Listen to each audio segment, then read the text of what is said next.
Hello everyone, welcome back. तो आज हम कंटिन्यू करेंगे अपनी जो सी प्लस प्लस फंडामेंटल्स की सीरीज़ जो हम कर रहे हैं। पिछले लेक्चर में हमने पढ़ा था कि हम कैसे यूज़र से इनपुट ले सकते हैं किसी वेरिएबल्स में और कैसे हम आउटपुट डिस्प्ले करा सकते हैं। देखो, ये वाला कोड जो मैंने आपको लिखवाया था स्क्रीन पे आपको दिख रहा होगा। हमने 3 वेरिएबल लिए एक्स वाई जेड। एक्स पे इनपुट कराया, then z equals to x plus y, z में एक्स प्लस वाई की वैल्यू की, फिर हमने z को डिस्प्ले कराया। तो ये जो हमारा प्रोग्राम है, this is a very restricted kind of a calculator जो सिर्फ एडिशन करता है, right? Only addition is happening. लेकिन अगर आप एक बेसिक कैलकुलेटर भी मतलब बनाना चाहो तो at least you should have what, you should have addition, subtraction, division as well as multiplication. At least ये 4 ऑपरेशंस तो आपके होने ही चाहिए। बट हमने जो कोड लिखा है वो बहुत ही सिंपल कोड है जो सिर्फ एडिशन करता है। तो सपोज करो आप यूजर को ये प्रिविलेज देना चाहते हो कि वो अपनी इच्छा के अनुसार, एज पर हिज और her choice, that person may choose which operation that person wants to do on the two operands. Operands का मतलब जो दो नंबर आपने लिए हैं। अगर आप ये चॉइस अगर यूजर को देना चाहते हो तो फिर आपको इस प्रोग्राम को थोड़ा सा ट्वीक करना पड़ेगा। और कैसे ट्वीक करोगे? अब आप यूजर को चॉइस देना चाहते हो तो चॉइस देने का क्या मतलब है? यूजर के पास मल्टीपल ऑप्शंस होंगे, या तो यूजर ऐड भी कर सकता है। देखो, यूजर से आप दो इनपुट लोगे, एक एक्स में ले लिया, एक वाई में ले लिया, दो नंबर। अब यूजर को आप ये चॉइस भी देते हो कि आप कोई भी 4 ऑपरेशंस में से एक ऑपरेशन चूज कर सकते हो। कहने का मतलब क्या है? जैसे आप एक कैलकुलेटर में बटन्स होते हैं, यूजर अपने आप दबाता है, प्लस करना है उसे, माइनस करना है, डिवाइड करना है, मल्टीप्लाई करना है। तो एक तरीके से यूजर ये नंबर तो इनपुट दे ही रहा है, ये भी वो ऑपरेटर भी इनपुट दे रहा है। ऑपरेटर मतलब जो ऑपरेंड्स पे काम करता है। A plus B, plus is operator here, A minus B minus is operator here, A and B are operands, A and minus are operators. ठीक है? तो यूजर ऑपरेटर भी इनपुट करता है कैलकुलेटर में। तो यहाँ पे भी अगर आप एक कंप्यूटर पे प्रोग्राम रख रहे हो तो फिर यूजर को आपको चॉइस देनी है ऑपरेटर ऑपरेटर डालने की। तो कहने का मतलब ये है कि जब आप यूजर से ही मांगोगे ऑपरेटर भी, यहाँ तो हमने ऑपरेटर को हार्ड कोड कर दिया था कि हम सिर्फ एडिशन कर रहे हैं। लेकिन अब जब ये ऑपरेटर भी यूजर ही देगा तो एक तरीके से हमारा एक और इनपुट बढ़ गया। क्या? ऑपरेटर। पहले सिर्फ एक्स और वाई इनपुट था, अब ऑपरेटर भी एक इनपुट आएगा। मतलब अब ऑपरेटर इनपुट आ रहा है तो ऑपरेटर किस टाइप का है? इंटीजर जैसा तो दिख नहीं रहा, ये ना फ्लोटिंग पॉइंट जैसा दिख रहा है। ये जो क्लास है, ये जो ऑपरेटर्स हैं, ये एक एक कैरेक्टर के जैसे दिखते हैं। ये आपके कैरेक्टर की तरह ट्रीट होते हैं। ठीक है? तो हम एक और वेरिएबल डिफाइन करेंगे, कैर ओपी, ऑपरेटर। ठीक है? और अब आप समझ ही गए होंगे कि यूजर से अब हम ऑपरेटर भी इनपुट करा रहे हैं। तो क्या मतलब है? तो यहाँ पे सीन एक्स, जैसा मैंने वहां पे दिया था ना 1.2 1.3, तो एक्स में 1.2 चला गया था, वाई में 1.3। अब बीच में, इन दोनों के बीच में एक ऑपरेटर भी यूजर इनपुट करा सकता है, plus minus divide multiply. Suppose करो यहाँ पे प्लस कराया उसने, अब यहाँ पे चॉइस हो सकती है, प्लस भी हो सकता है, माइनस भी हो सकता है, डिवाइड भी हो सकता है, मल्टीप्लाई भी हो सकता है, राइट? कोई भी एक ऑपरेटर। तो वो कैरेक्टर टाइप का होगा और वहां पे हम सी इन ऑपरेटर भी करेंगे। तो पहले तो वो एक्स उठाएगा, फिर इन चारों में से जो भी ऑपरेटर दिया है वो उठाएगा, देन जेड उठाएगा। ठीक है? सॉरी, जेड नहीं, वाई उठाएगा। फिर उसके बाद देखो यहाँ पे अब जब हमने यहाँ लॉजिक लिखा, अब ये लॉजिक एनीमोर वर्क नहीं करेगा, बिकॉज अब ऑपरेटर के हिसाब से आपको लॉजिक लिखना पड़ेगा। कैसे? अगर प्लस हुआ तो एक्स प्लस वाई आएगा। ठीक है? अगर माइनस हुआ तो एक्स माइनस वाई आएगा। In plus case X plus Y आएगा, माइनस के केस में एक्स माइनस वाई आएगा, डिवाइड के केस में एक्स डिवाइडेड बाई वाई आएगा, और मल्टीप्लाई के केस में of course X into Y आएगा। तो कहने का मतलब क्या है? प्रोग्राम चार ऑपरेटर की तरह, चार ऑपरेटर के केस में चार लॉजिक लगा रहा है ना। जेड की वैल्यू ऑपरेटर पर डिपेंडेंट है। अगर जो ऑपरेटर होगा उस हिसाब से जेड की वैल्यू आएगी। तो यहाँ पे आपको आइडिया लग रहा है ना क्या मैंने बोला। अगर, अगर मतलब अगर प्लस हुआ तो ये, अगर माइनस हुआ तो ये, अगर डिवाइड हुआ तो ये, अगर मल्टीप्लाई हुआ तो ये। ठीक है। अगर वर्ड को इंग्लिश में क्या बोलते हैं? If. If plus, if plus then ये, इफ माइनस देन ये, इफ डिवाइड देन ये, इफ मल्टीप्लाई देन ये। देखो आपको अपना ऑलरेडी आप अपने जवाब पे पहुंच गए हो। लेक्चर की शुरुआत हुई थी कंडीशनल, मैंने शुरू में क्या लिखा था? Conditional statement.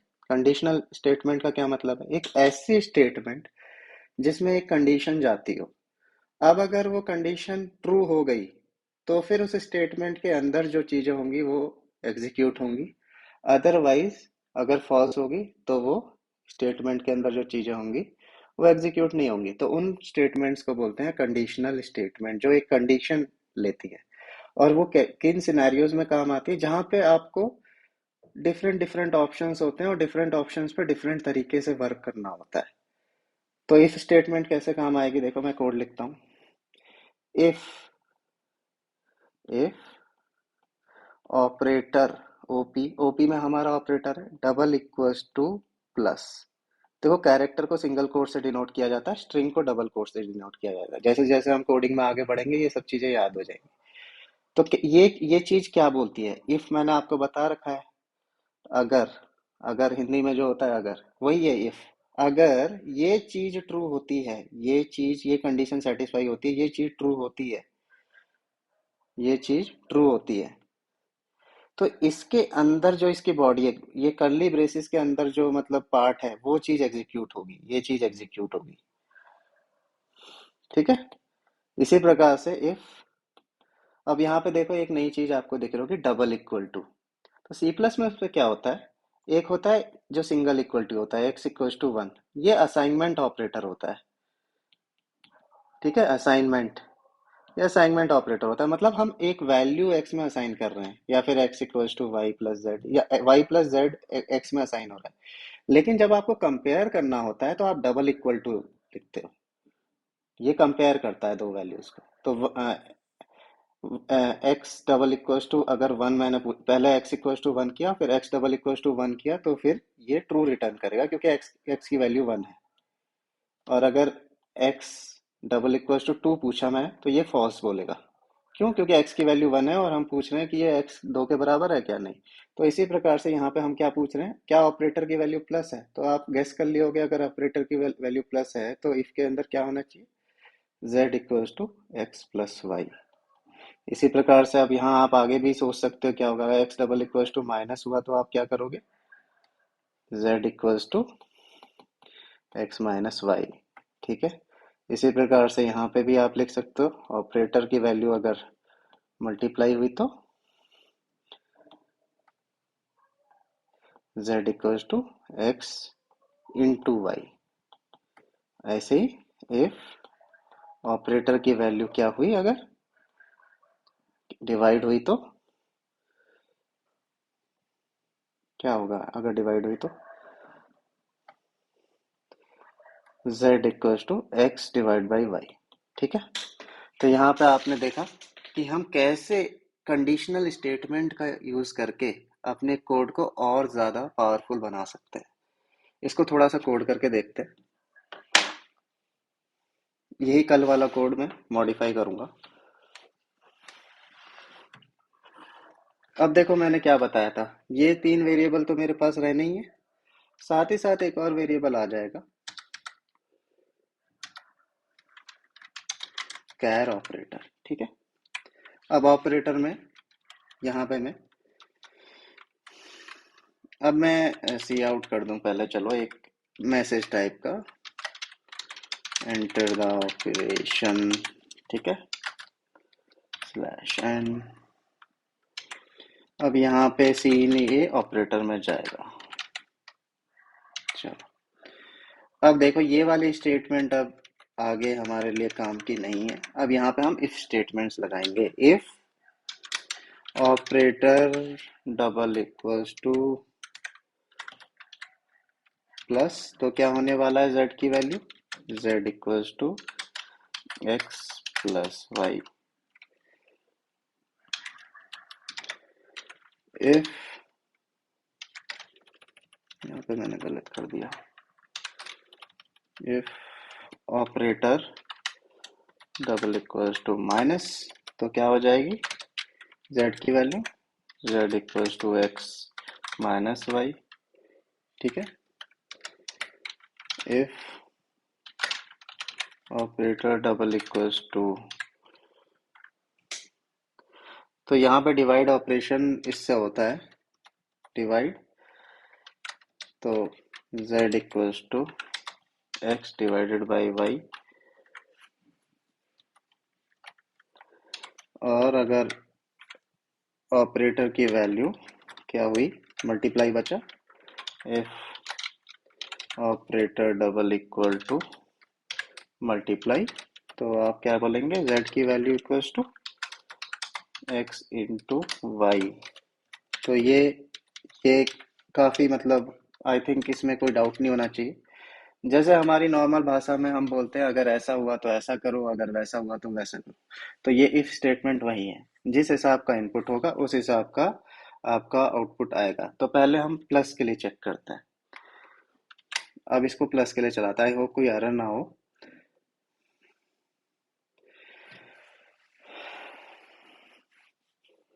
हम्म, तो यहाँ पे प्लस का मतलब क्या हुआ, अब देखो यहाँ पे कुछ कुछ चीजें प्रिंट होके आ रही है, उसने उस हिसाब से इनपुट लिया और प्लस करके हमें दिया 1.2 और 2.3। यहाँ पे मैंने देखो अभी भी एडी, ये जो लास्ट मैसेज प्रिंट कराया है, the addition of both the numbers is cout Z.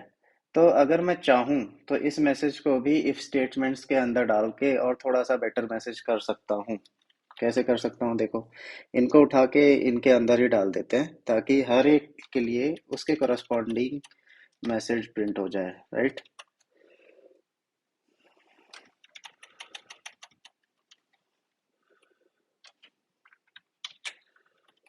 यहाँ पे पेस्ट कर देते हैं इसको।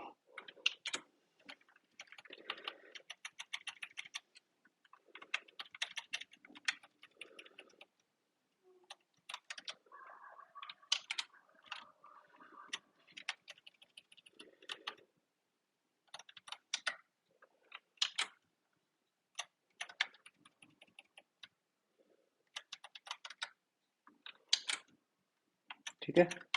अब यहाँ पे तो एडिशन आएगा, यहाँ पे क्या मैसेज प्रिंट होना चाहिए, यहाँ पे होना चाहिए आपका सब्ट्रैक्शन।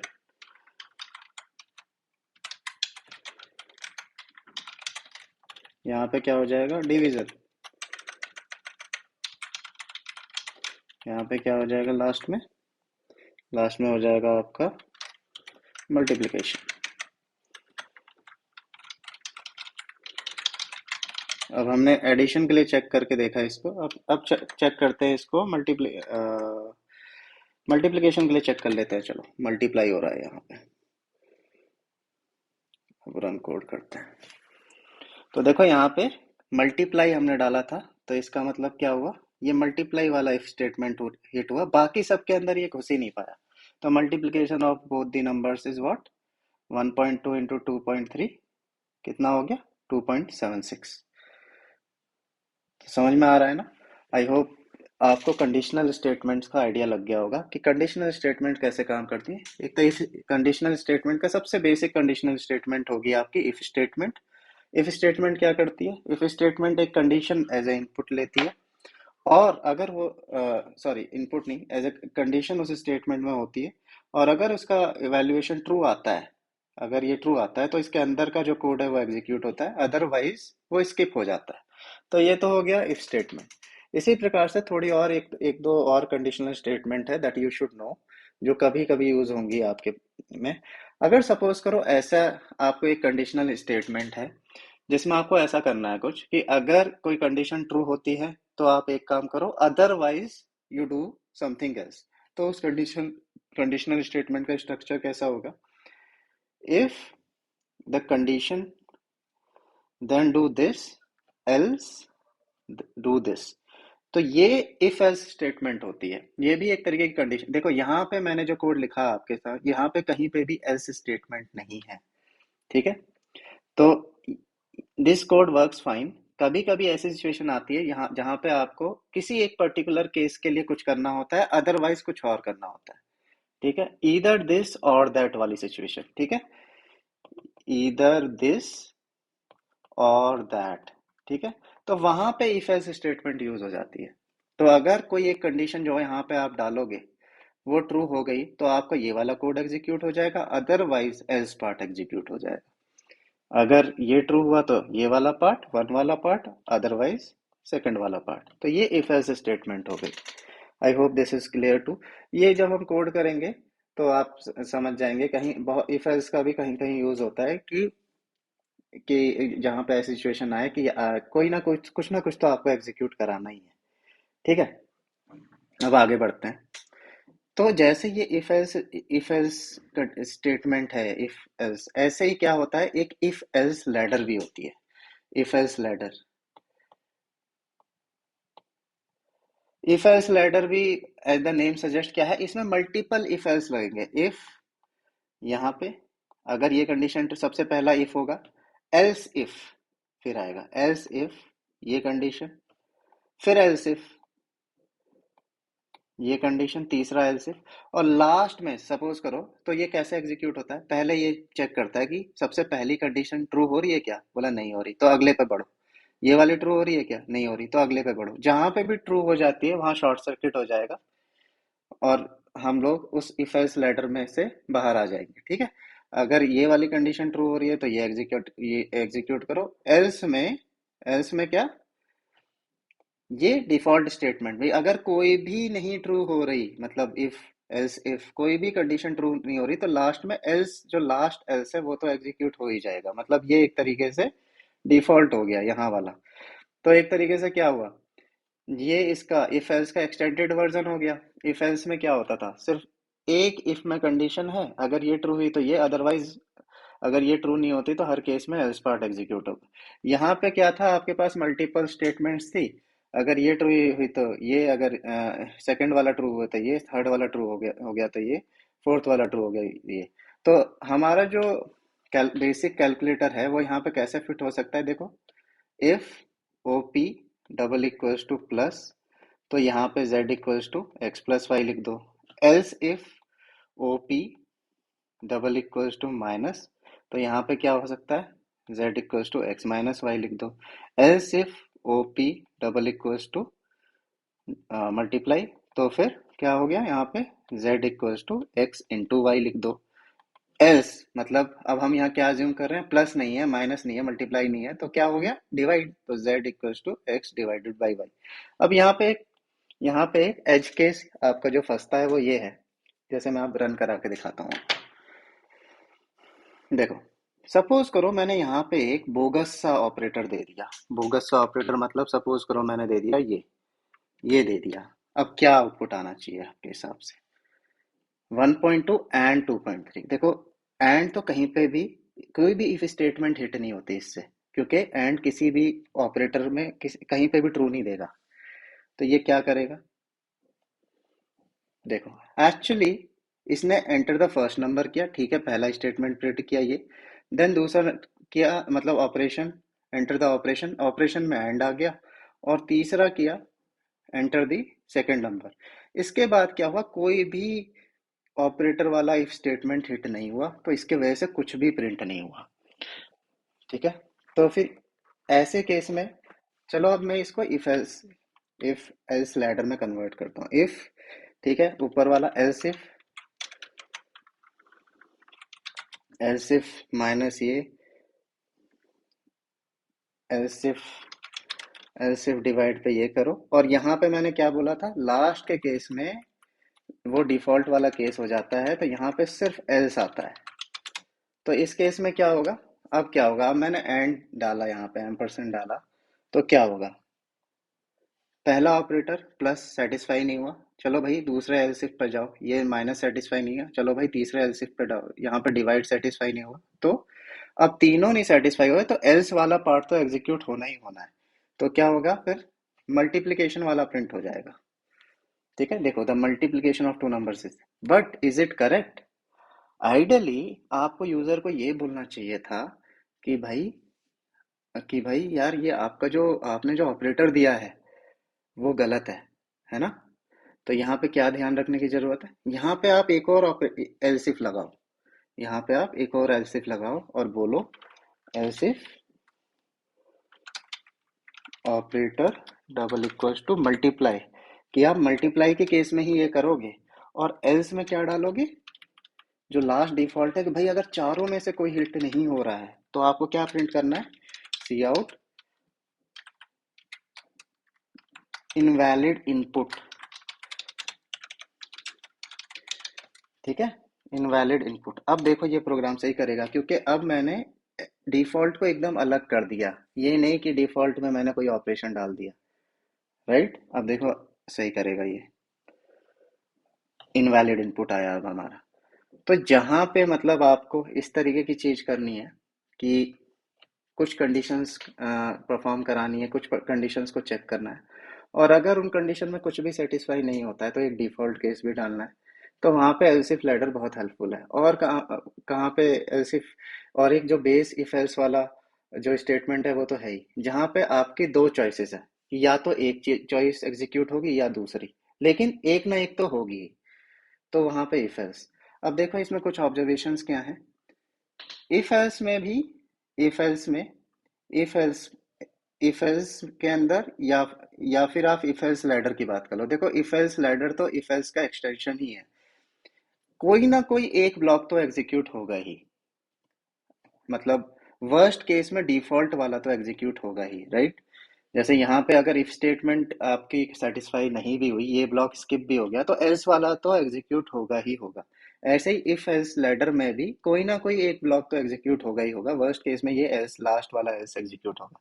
लेकिन इस सम में से कोई एक ही एग्जीक्यूट होगा, है ना? ये चीज है, कोई भी एक ब्लॉक एग्जीक्यूट होगा, ये मल्टीपल ब्लॉक्स नहीं एग्जीक्यूट हो सकते।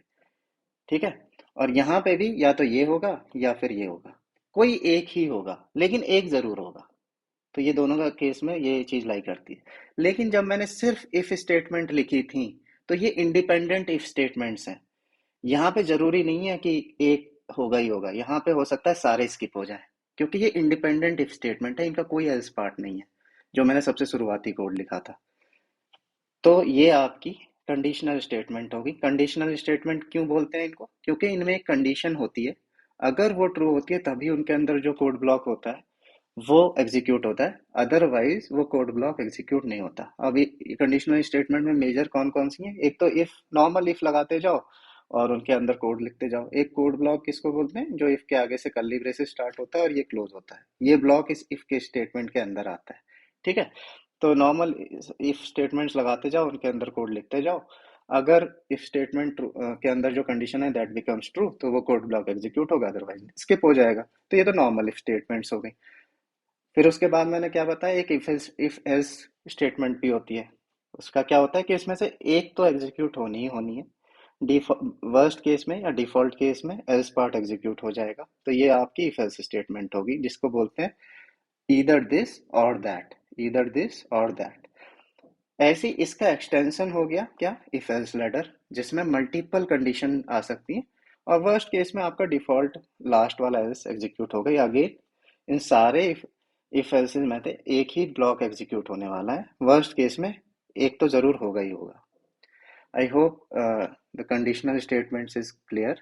काफी ज्यादा इंपॉर्टेंट है कंडीशनल स्टेटमेंट, क्योंकि ये हर टाइप, हर जगह आप जब कोडिंग करेंगे तो आपको कहीं ना, आपको तो कंडीशंस तो चेक करनी ही पड़ेगी कि भाई अगर कि नंबर ऑड है या इवन है, उसके लिए इफ लगाओगे, if x divided by two double equals to zero तो इवन है, अदरवाइज एल्स ऑड है, राइट?